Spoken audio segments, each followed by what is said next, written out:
사랑하면 전도합니다라고 하는 책이 있는데 그 책을 보면 윌로우 크릭 교회에서 교회 앞에 있는 벤치가 하나가 있는데 그 벤치를 뭐라고 하느냐? 바보들의 벤치라 이렇게 부릅니다. 매주 그곳에서는 누군가를 기다리고 있는 성도들이 있습니다. 그들이 기다리고 있는 그러한 대상은 직장의 상사이기도 하고 친구이기도 하고 그리고 가족 등 대상은 달라도 모두가 다 누군가를 위해서 기다리고 있는 사람들입니다. 겨우 용기를 내서 어떤 친구를 초대를 했습니다. 그 친구가 교회에 나오겠다는 대답을 했습니다. 그 말을 들었던 사람인 친구는 저저 날아갈 것만 같습니다. 그리고 주일을 기다립니다. 그리고 마침내 주일이 오자 그 벤치에 나가서 친구가 도착하기를 노심초사 기다립니다. 약속 시간이 다 되어 왔습니다. 몇 분이 흐르면 점점 마음이 긴장하기를 시작합니다. 그리고 서서 서성거리기도 시작합니다.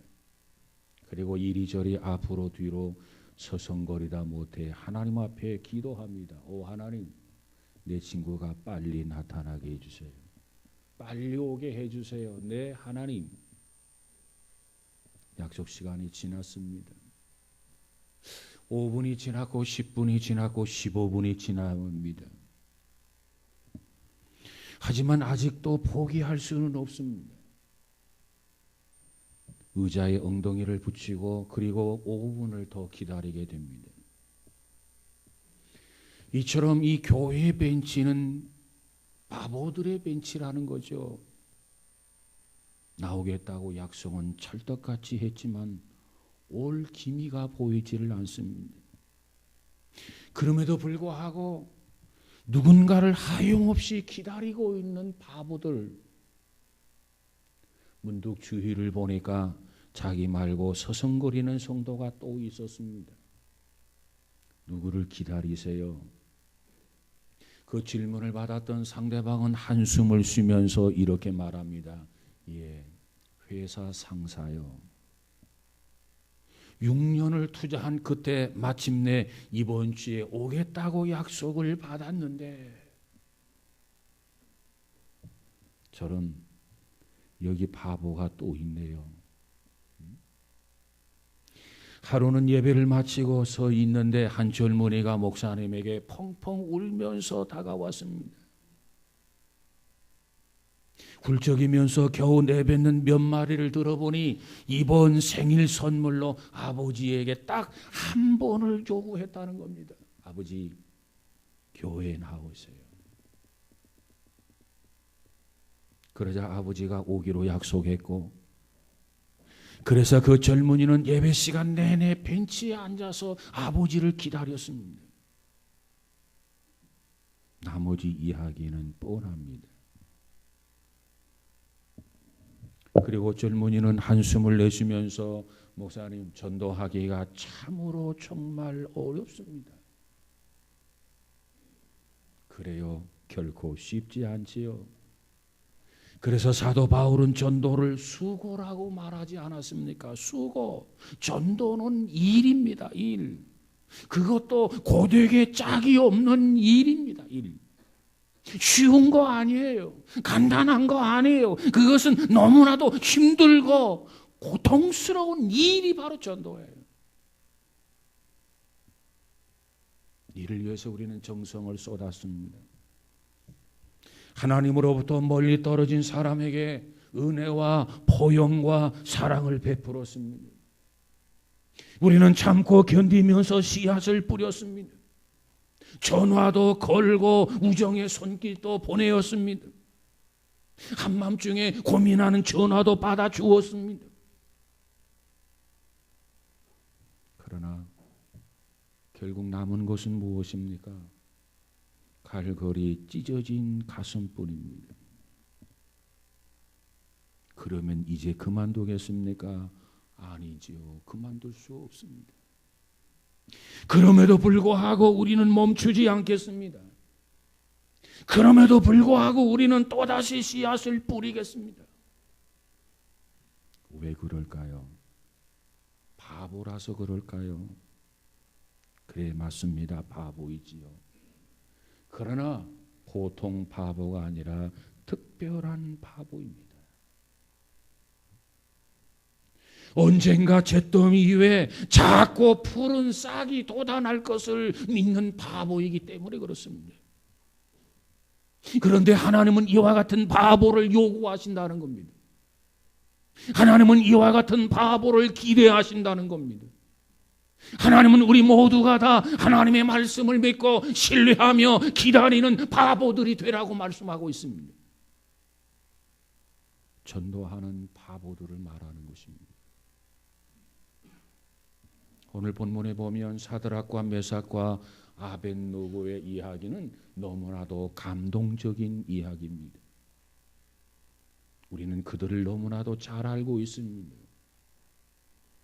이들이 하나님을 얼마나 사랑했는가도 알고 있습니다. 하나님이 이들을 얼마나 사랑했는가도 알고 있습니다. 어떻게 이토록 하나님을 사랑할 수 있을까? 어떻게 이토록 하나님의 사랑을 받을 수가 있을까? 우리 자신을 생각하면 부끄럽고 부러울 따름입니다.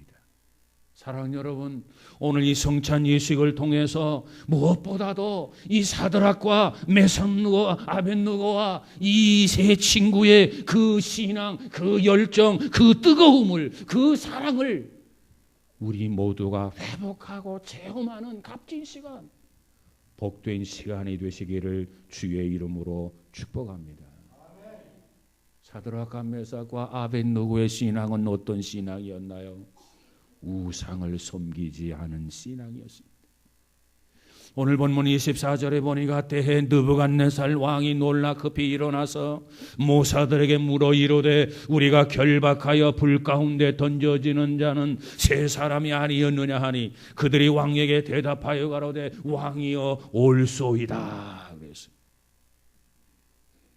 여러분, 이 사드락과 메삭과 아벳느고는 왕이 만들어 놓은 그 신상, 금신상, 그 우상에게 절하지 아니하면 극렬히 타는 불무불 가운데 들어갈 줄을 알고 있었어요. 모르고 있었는 게 아닙니다. 그럼에도 불구하고 이 세 사람은 우상에게 머리를 숙이지 아니하고 우상에게 절하지 않았다는 겁니다. 느부갓네살 왕이 이리저리 회유를 합니다. 그때 이 세 친구가 왕을 향해서 뭐라고 말합니까? 그리 아니하실지라도 너무나도 간단하고 너무나도 분명하고 너무나도 명료했어요. 길게 말할 이유가 없었어요. 이 세 친구의 신앙은 어떠한 신앙이었습니까? 내가 우상을 숭배함으로 그로 인해서 내 생명을 부지하기보다는 내가 차라리 죽으면 죽으리라, 죽음을 택하겠다는 이 세 친구의 신앙 고백이 아니겠습니까? 어떠한 위험 속에서도, 어떠한 역경 속에서도, 어떠한 고난 속에서도 나는 하나님에 대한 신앙, 절대적 신앙을 저버릴 수 없다는 이 결단과 이 믿음을 오늘 우리에게 보여주고 있습니다. 신앙이 무엇입니까? 바로 이런 것 아니겠습니까? 내가 죽으면 죽으리라, 하나님만을 섬기고 하나님께만 경배하다가 차라리 내가 죽어도 좋다, 이와 같은 결단하는 것이 참 믿음이고 참 신앙이 아니겠습니까? 이것도 아니고 저것도 아닌 것이 신앙이 아닙니다. 이 세 친구는 하나님을 선택하면서 모든 것을 다 포기합니다. 하나님을 선택하면서 이 세 친구는 모든 것을 다 버립니다. 그것도 마지못해서가 아니요 기쁨으로 감사함으로 그렇습니다. 오늘 우리는 어떻습니까? 과연 사드락과 메삭과 아벳느고와 같은 그러한 신앙이 우리에게 있는지 오늘 성찬 예식을 통해서 이 은혜, 이 신앙을 회복할 수 있기를 주의 이름으로 축복합니다. 우리 한국이 지난 5,000년 동안 빈곤 국가로 살아왔습니다. 그리고 이 땅에 복음이 들어와서 지난 150년, 130년의 역사 속에 우리 한국 기독교는 이와 같이 성장하게 되었고 우리 민족은 이처럼 부요의 축복을 받았습니다. 그렇다면 지난 130년 동안 우리는 어떠한 신앙을 지켜왔습니까? 신사참배를 거절하며 많은 순교자를 낳았습니다. 하나님 앞에 거룩한 성의를 온전히 성수하면서 이 믿음을 지켜온 것이 우리들의 신앙의 선배들이 아닙니까? 그로 인해서 하나님이 기쁘게 이 민족을 축복하셨고 이 민족이 세계 속의 한국으로서 경제 대국으로 성장했습니다. 이렇게 복을 받았는데 이렇게 축복 속에 살아가는데 이제 130여 년 만에 주 5일째 근무제가 시행되면서 위기가 찾아왔습니다. 여러분, 미국과 유럽의 기독교가 쇠퇴해간 가장 큰 이유가 뭔 줄 아십니까? 주 5일째 근무였습니다. 저들이 하나님의 말씀 앞에 순종하면서 저들이 주일을 성수하고 하나님 앞에 온전한 11조를 드릴 때 하나님은 성경 말씀 그대로 미국과 유럽에 축복을 부어 주었던 겁니다. 우리 민족도 마찬가지예요. 그런데 이제는 주 5일째 근무제가 시행되면서 이제는 금요일부터 놀러갈 국리를 하게 됩니다. 이제 주일의 개념도 희미해졌어요. 믿는다고 하면서도 주일을 지키지 못하는 사람이 얼마나 많은지 몰라요. 신앙생활이 취미생활로 대체되고 말았어요. 그리고 놀러 다니는 비용을 마련하기 위해서 하나님 앞에 드려지는 헌금이 아까워지기 시작했고 점점점 저조해지기 시작했습니다. 하나님 앞에 온전한 11조를 드리지 못하는 사람이 너무나도 많다고 하는 거예요. 성경은 우리에게 뭐라고 약속하십니까? 온전한 11조를 드리라고 말씀하지 않습니까? 그러면 하나님이 우리에게 뭐라고 약속합니까? 그러면 내가 하늘 문을 열고 너희에게 복을 쌓을 곳이 없도록 붙지 아니하나 보라 이렇게 말씀하지 않습니까?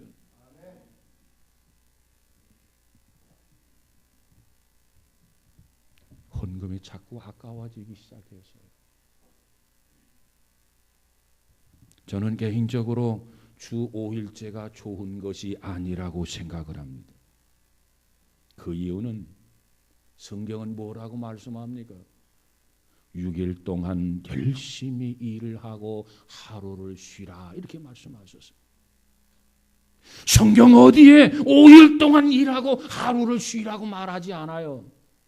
오늘 우리가 믿음의 사람이라면 정말 하나님의 자녀라면 성경을 믿는다면 성경 그대로 믿고 행해야 되지 않겠습니까?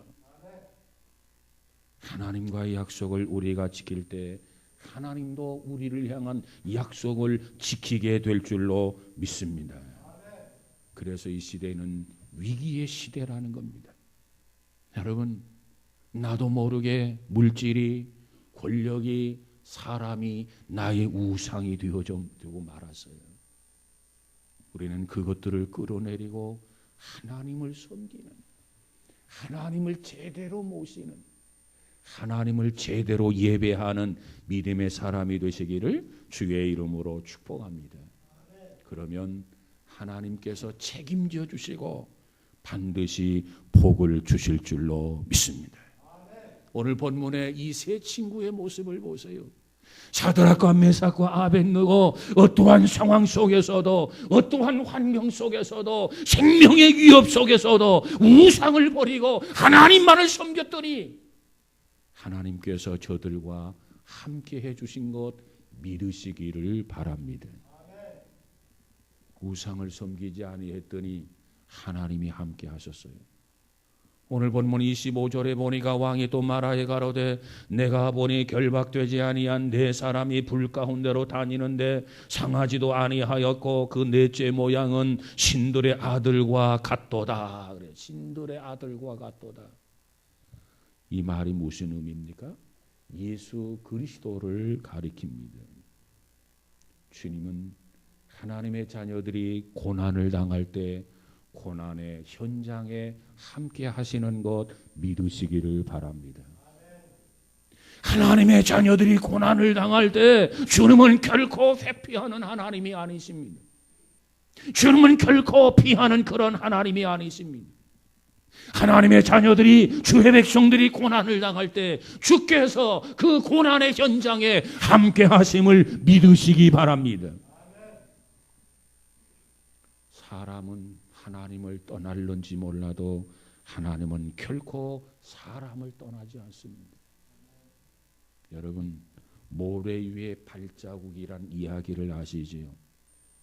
우리가 걸을 수 없을 때 주님은 나를 안아주시고 주님은 나를 업고 가시는 줄로 믿습니다. 참으로 임마누엘 하시는 하나님이란 말이에요. 성경은 뭐라고 말합니까? 죄라고 하는 것이 하나님과 인간을 멀어지게 했다 그랬어요. 그 멀어진 것을 어떻게 극복하느냐? 하나님께서 하나님과 인간 사이에 다리를 놓으셨습니다. 그 다리는 누구냐? 바로 그분의 아들 예수 그리스도가 우리와 하나님 사이에 다리가 되어 주신 겁니다. 그래서 예수님은 요한복음 14장에서 말하기를 나는 길이요 진리요 생명이니 나로 말미암지 아니하고는 누구든지 아버지께 올 자가 없다 그랬어요. 여러분, 이제는 누구라도 예수님을 통해서 아버지께 갈 수가 있습니다. 길이 열려졌습니다. 세상의 모든 것이 우리를 떠나도 이제 우리는 결코 하나님을 떠나지 말아야 합니다. 하나님이 함께해 주시는 것을 믿어야 합니다. 오늘 다니엘의 세 친구처럼 성찬 예식을 통해서 하나님이 함께 하심을 경험하고 체험하고 이와 같은 감동이 우리 안에 넘쳐나기를 주의 이름으로 축복합니다. 우상을 섬기지 아니하고 하나님을 섬겼더니 하나님이 함께 해주셨고 그리고 하나님이 높여주셨다고 그랬어요. 오늘 본문 30절에 보니까 왕이 드디어 사드락과 메삭과 아벳느고를 바벨론 지방에서 더욱 높이니라 그랬어요. 풀무불을 평상시보다도 7배나 더 뜨겁게 달구었습니다. 그리고 이 세 친구를 그 속에 집어넣었습니다. 그런데 기적이 나타났습니다. 머리털 하나도 그슬리지 아니하고 그들 모두가 살아서 활동하고 있는 거예요. 이 모습을 봤던 느부갓네살 왕이 너무너무 놀랐어요. 이건 하나님의 역사다. 하나님이 하신 일이다. 하나님을 찬양하고 저들을 높여주신 줄로 믿습니다. 여러분, 모든 면에서 세 친구들의 위상이 탁월하게 높아졌어요. 하나님만을 섬기면 어리석어 보였고 미련하게 보였고 죽을 줄만 알았는데 그들은 죽은 것이 아니라 상상을 뒤엎고 하나님이 높여주시고 느부갓네살 왕이 세 친구를 높여주셨단 말이에요. 여러분, 우리도 믿음을 지킴으로 이와 같은 역사를 체험할 수 있기를 주의 이름으로 축원합니다. 믿음으로 산다면 하나님은 반드시 높여주실 줄로 믿습니다. 사도행전 24장에 보면은 사도 바울이 어느 날 차가운 감옥 바닥에 움츠리고 앉아서 죽음의 순간만을 기다리게 됩니다. 여러분, 이런 상황, 이런 환경이라면 좌절할 수밖에 없잖아요. 절망할 수밖에 없잖아요. 그러나 사도 바울은 결코 힘과 용기를 잃지 않았습니다. 그리고 벨릭스라고 하는 총독 앞에서 자기 자신을 변호합니다. 벨릭스라고 하는 이 총독은 누구냐? 하나님과 동떨어진 삶을 사는 사람이었습니다. 그런데 사도행전 24장 27절에 보니까 2년 동안이나 바울은 그를 개인적으로 만나서 영적 문제를 토론하게 됩니다. 바울은 2년 동안 그에게 투자를 했어요. 그런데 성경 어디에도 총독이 그리스도를 영접했다라고 하는 구절은 한 구절도 없습니다. 그렇다고 한다면 지난 2년 동안 바울이 그를 위해서 투자한 그 투자가 정말 후회스러운 투자였을까요? 바울은 그 시간 중에 단 1초라도 낭비로 여겼을까요? 바울은 절대 그러지 않았습니다. 그저 바울은 성령이 역사하는 대로 순종했을 따름입니다. 결과는 하나님 앞에 맡긴 거예요. 열매는 하나님 앞에 맡긴 거예요. 오직 바울은 성령이 역사하는 대로 순종만 했다 그 말이에요. 여러분, 오늘 우리가 이 모습 속에서 배워야 할 것이 무엇입니까? 하나님께서 나에게 어떠한 일을 맡기시기 원한다면 그저 주님 나를 써주세요. 주님의 도구로 활용해 주세요. 이와 같이 순종하고 자신을 드리는 이 믿음, 이 신앙이 우리에게 절대적으로 필요하다는 거예요. 그럴 때 사드락과 메삭과 아벳노고를 하나님이 높여주신 것처럼 사도 바울을 높여주셨어요. 그러한 자를 하나님이 들어 쓰시는데 하나님의 영광을 위해서 하늘의 별처럼 빛나도록 주께서 역사해 주실 줄로 믿습니다. 저는 여러분 오늘 이 성찬 예식을 통해서 이러한 하나님의 축복의 음성을 듣고 하나님을 경험하고 체험하는 값진 시간이 되시기를 주의 이름으로 축복합니다. 우상 앞에서 이 세 친구는 내가 죽으면 죽으리라 우상을 섬길 수 없다. 목숨을 내걸고 자기 믿음을 지켰어요. 결과는 죽을 것만 같았어요. 개 죽음을 할 것 같았어요. 그런데 결과는 어떻습니까? 하나님이 저들과 함께 해주셨어요. 머리털 하나 상하지 아니하도록 하나님이 지켜주시더라 그 말이에요. 뿐만이 아니라 하나님이 저들을 높여주시더라 그 말입니다. 오늘 이 예식을 통해서 정말 이와 같은 하나님을 경험하고 체험하는 그런 감동의 역사가 우리 모두에게 있어서 평생 동안 하나님만을 섬기면서 하나님이 함께 해주는 것을 경험하면서 하나님이 높여주시고 면류관을 주시는 그 은혜와 축복이 우리 모두에게 있어지기를 주의 이름으로 축복합니다. 기도합니다. 거룩하신 하나님, 참으로 다니엘의 세 친구는 우상 앞에 절하지 않았습니다. 그 어떠한 세력 앞에도 굴하지 아니했습니다. 끝까지 믿음을 지켰고 내가 개죽음을 해도 좋습니다. 내가 우상을 섬기지 않겠습니다. 나는 하나님만을 섬기겠습니다. 그러한 신앙의 고백과 더불어서 하나님이 저들을 지켜주셨고 머리털 하나 상하지 아니하도록 보호해 주신 줄로 믿습니다. 믿음의 사람들이 고난을 당할 때 하나님은 외면하시는 하나님이 아니라 고난의 현장에 함께 하시고 우리를 지켜주시는 것 믿게 하여 주옵소서. 이와 같이 믿음으로 살 때 고난을 극복할 수 있고 고난을 승리할 수 있고 이로 인해서 하나님이 높여주시고 세상에서도 높여주는 그러한 축복을 받게 하여 주옵소서. 성찬 예식을 통해서 우리 모두가 다 이와 같은 믿음, 이와 같은 신앙을 회복해 하옵소서. 예수님 이름으로 기도하옵나이다. 아멘.